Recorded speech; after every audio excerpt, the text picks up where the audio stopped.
My name is Kyrstyn. I was born in Anchorage and I grew up in Palmer, Alaska.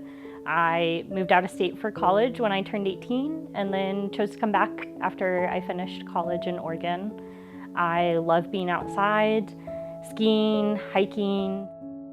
My name is Kyrstyn Kelly and I am Kyrstyn's identical twin sister. My parents knew before I was born that my heart was not going to develop properly and had not developed properly. We did not know the extent of it. That was determined when I was born. I was seen by a cardiologist in the NICU, and they were able to figure out what was wrong with my heart. Then at the age of 2, underwent heart surgery for my first time.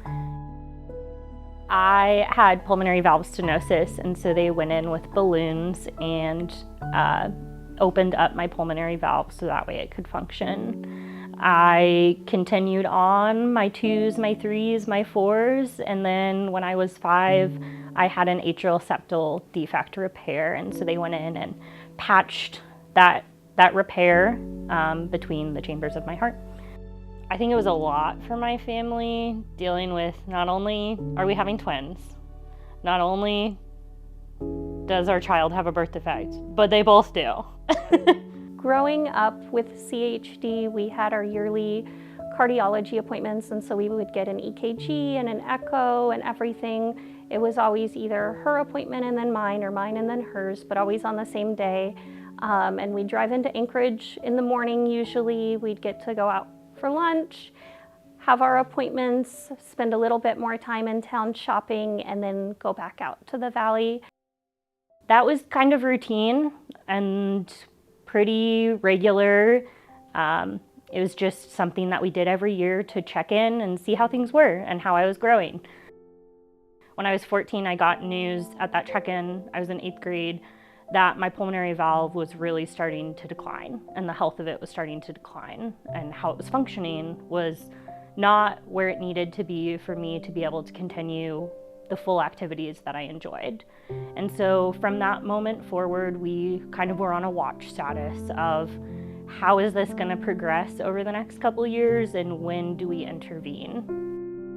And then when I was 16 years old, I went to Oregon and had a pulmonary valve replacement. That was the first time I think I was fully cognizant of what it meant to have the defects that I have and what that would look like in my life. And then came 2024. And in 2024, I went in January for an echocardiogram, just my annual echocardiogram, and received really what I took as devastating news. I found out that my pulmonary valve was not functioning well again, and for me that was extremely difficult because I wasn't prepared for that. I knew when they told me that it would involve open heart surgery and that it wouldn't be able to be done through a cath lab again. And it felt like my world was crashing down around me. When she told me that she had to have open heart surgery, I cried. I felt a lot of guilt that it was her and not me.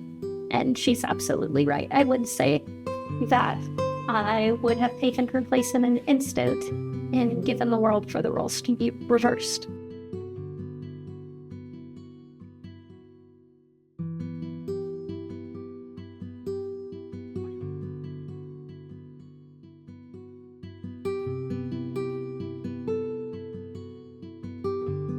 Thanks to the support of the American Heart Association and their contributions towards research, I get to live in a world today that is so completely different than it was 10 or 20 years ago.